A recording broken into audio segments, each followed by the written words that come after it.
శ్రీ గురుభ్యో నమః. శ్రీ మహాగణపతే నమః. కన్యారాశి వారికి రాబోతున్నటువంటి సెప్టెంబర్ నెలలో ఎలా ఉండబోతుందని చూద్దాం. సెప్టెంబర్ నెలలో కన్యారాశి వారికి మనం ఇచ్చినటువంటి ర్యాంక్ వచ్చేటప్పటికి 3వ ర్యాంక్ ఇవ్వడం జరిగింది. ఈ రాశి వారికి షష్టమంలో ఉన్నటువంటి శని అత్యంత అనుకూలుడు. మరి అదేవిధంగా గురువు మంచి స్థానంలో ఉన్నాడు. భాగ్యస్థానంలో ఉన్నటువంటి గురుగ్రహ సంచారం అనేది యోగిస్తున్నది. మరి అదేవిధంగా ఈ రాశి వారికి రాజ్యస్థానాల్లో కుజగ్రహ సంచారంలో వచ్చేటప్పటికి ఎటువంటి మార్పు లేదు. ఈ యొక్క నెలలో బుధుడు వచ్చేటప్పటికి లాభస్థానంలో ఉన్నటువంటి బుధుడు సెప్టెంబర్ 4వ తారీఖున సింహరాశిలోకి మార్పు, మరి దాని తర్వాత సెప్టెంబర్ 18వ తారీఖు తర్వాత జన్మ రాశిలోకి మార్పు అనేది జరుగుతుంది. శుక్రగ్రహ మార్పు సెప్టెంబర్ 18వ తారీఖున కన్యా లగ్నంలో నుంచి కన్యా రాశిలో నుంచి వచ్చేటప్పటికి ధనస్థానంలోకి మార్పు అనేది జరుగుతున్నది. జన్మరాశిలోకి కేతువు, అదేవిధంగా సప్తమంలో రాహువు ఉన్నాడు ఈ రాశి వారికి. అదేవిధంగా షష్టమంలో శనిగ్రహ సంచారం జరుగుతున్నది. ఇటువంటి గ్రహస్థితి ఈ యొక్క కన్యా రాశి వారికి రాబోతున్నటువంటి సెప్టెంబర్ నెలలో ఎటువంటి ఫలితాలు ఇస్తుంది అనేది చూద్దాం. ఈ రాశి వారికి చెప్పి మనం థర్డ్ ర్యాంక్ అనేది ఎందుకు ఇచ్చామంటే వచ్చేటప్పటికి గురువు శని అత్యంత అనుకూలమైనటువంటి స్థానంలో ఉన్నారు. అదేవిధంగా బుధుడు శుక్రుడు యొక్క మార్పు చేర్పులు అనేది కొంచెం అనుకూలమైనటువంటి స్థితిగతిలో ఉన్నాయన్నమాట. అంటే ధనస్థానంలోకి ఎప్పుడైతే శుక్రుడు మారుతాడో అప్పుడు యోగకారకుడు స్వస్థానంలోకి శుక్రగ్రహ సంచారం జరుగుతున్నది సెప్టెంబర్ 18వ తారీఖున. జన్మలగ్నంలో ఉన్నప్పుడు శుక్రుడు కూడా భోగాన్ని ఇవ్వగలుగుతాడు. అదే జన్మరాశిలో శుక్రుడు ఉన్నప్పుడు కూడా భోగాన్ని ఇవ్వగలుగుతాడు. సెప్టెంబర్ 18 నుంచి ధనస్థానంలోకి మారినప్పుడు కూడా అనుకూలమైనటువంటి ఫలితాలు ఇవ్వగలుగుతాడు. వాటితో పాటు రవిగ్రహ సంచారం ఏ స్థానంలో ఉందన్నమాట. మొదటి ఇక రాశి వారికి వచ్చేటప్పటికి గురువు బుధుడు మంచి స్థానంలో ఉన్నప్పుడు ఫైనాన్షియల్గా వచ్చేటప్పటికి రొటేషన్ పరంగా రొటేషన్ అనేది జరుగుతూ ఉంటుంది. సమయానికి రావాల్సినటువంటి డబ్బు ఎవరో ఒకరి సహాయంతో అయినా సరే డబ్బు సమయానికి వచ్చి చేరటం అనేది ఒక మంచి శుభపరిణామంగా చెప్పచ్చు. అదేవిధంగా ఈ రాశి వారికి సమయానికి మంచి తిండి, మంచి సుఖం, మానసిక ప్రశాంతత అనేది పొందగలుగుతారు. కానీ వైవాహిక జీవితంలో కొన్ని కష్టాలు అనేవి ఉంటాయి. ఎందుకంటే సప్తమంలో రాహుగ్రహ సంచారం ఉన్నప్పుడు వైవాహిక జీవితంలో ఎవరికైనా సరే ఏదో ఒక ఇబ్బంది అనేది ఉంటుంది. మనిషి జీవితంలో మన దగ్గర ఏదైతే లేదో అది వాటి కోసమే మనిషి జీవితం అనేది తాపత్రయం అనేది ఎక్కువగా పొందుతూ ఉంటుంది. ఈ యొక్క రాశి వారికి వచ్చేటప్పటికి వైవాహిక జీవితంలో ఇబ్బందులు కూడా అవే గురి చేసే విధంగా ఉంటుంది. ఫైనాన్షియల్గా రొటేషన్లో ఈ యొక్క నెల అనుకూలమైనటువంటి ఫలితాలుగానే చెప్పవచ్చు.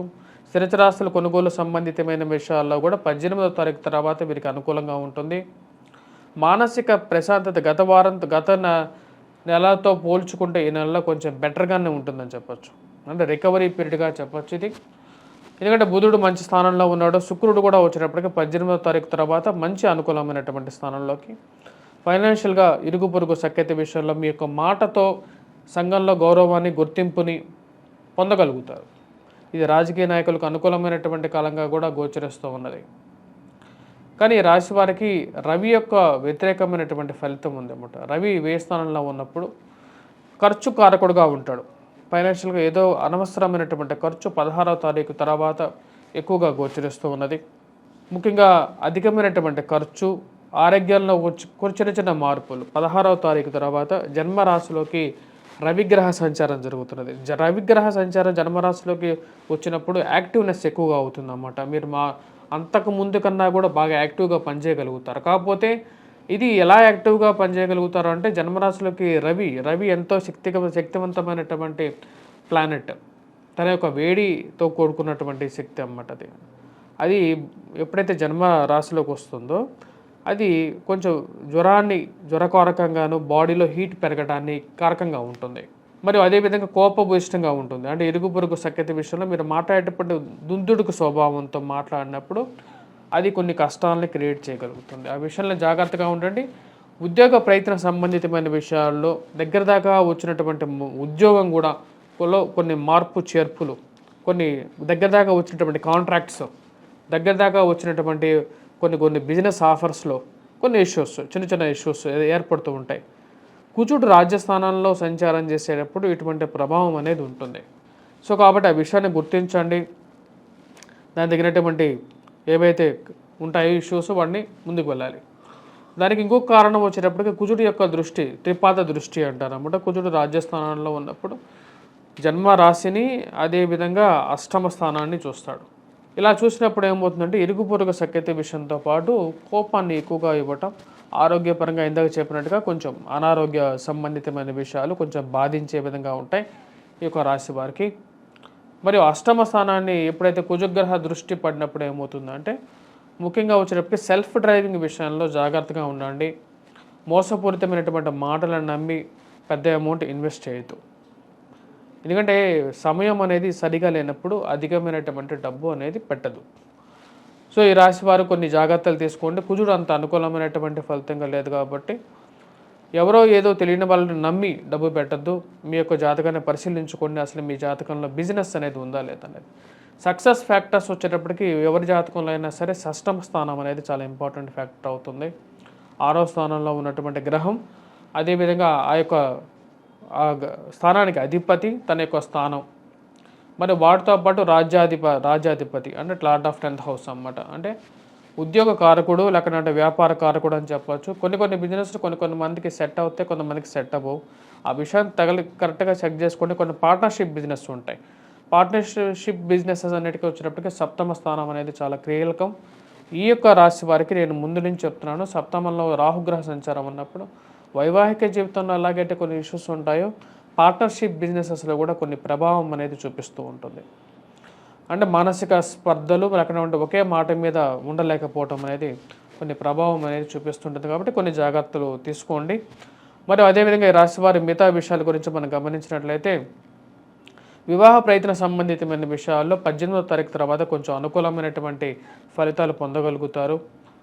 నూతన సంబంధ బాంధవ్యాలు ఏర్పరచుకోవాలి, వివాహం చేసుకోవాలని నిర్ణయించుకున్నటువంటి వారు మంచి సంబంధం అనేది 18వ తారీఖు తర్వాత దొరకటం అనేది మీ యొక్క మానసిక సంతృప్తికి గల కారకంగా ఉంటుంది. శుక్రుడు మంచి స్థానంలోకి రాబోతున్నాడు. కుటుంబ అభివృద్ధి గురించి మీరు చేస్తున్నటువంటి కార్యాల్లో పురోగతి అనేది ఉంటుంది.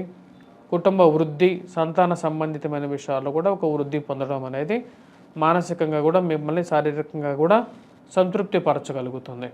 ఈ రాశి వారికి ముఖ్యంగా రాజకీయ రంగంలో ఉన్నటువంటి వారికి అనుకూలమైనటువంటి కాలంగానే చెప్పచ్చు. రాజకీయంగా కూడా ఎదగలుగుతారు. శని అత్యంత బలంగా ఉన్నటువంటి స్థానం అనేది ఈ రాశిలో ఉన్నటువంటి రాజకీయ నాయకులకు బాగా పలికి వస్తుంది. అది మిమ్మల్ని మానసికంగా కూడా బాగా బలాన్ని చేకూరుస్తుంది. గురువు కూడా మంచి అనుకూలమైనటువంటి స్థానంలో ఉన్నాడు. పోలీసు ఉద్యోగ సంబంధితమైన విషయాల్లో పనిచేస్తున్నటువంటి వారికి ప్రమోషన్స్, ఇంక్రిమెంట్స్ గురించి మీరు చేస్తున్నటువంటి ప్రయత్నాల్లో కొంచెం సానుకూలమైనటువంటి నిర్ణయంగా మీకు రావడం జరుగుతుంది. ట్రాన్స్ఫర్స్ రిలేటెడ్ ఇష్యూస్లో మిశ్రమమైనటువంటి ఫలితంగానే చెప్పవచ్చు. మీరు అనుకున్నటువంటి స్థానంలోకి మీకు ట్రాన్స్ఫర్ దొరక్క వేరే స్థానంలోకి రావటం కొంచెం ఆలోచింపజేసే విధంగా ఉంటుంది. విద్యార్థులకు ఎలా ఉంది అనేది చూద్దాం. విద్యార్థులకి ఈ యొక్క నెలలో కొద్దిగా కష్టపడి చదవాల్సినటువంటి ముఖ్యమైనటువంటి సూచన.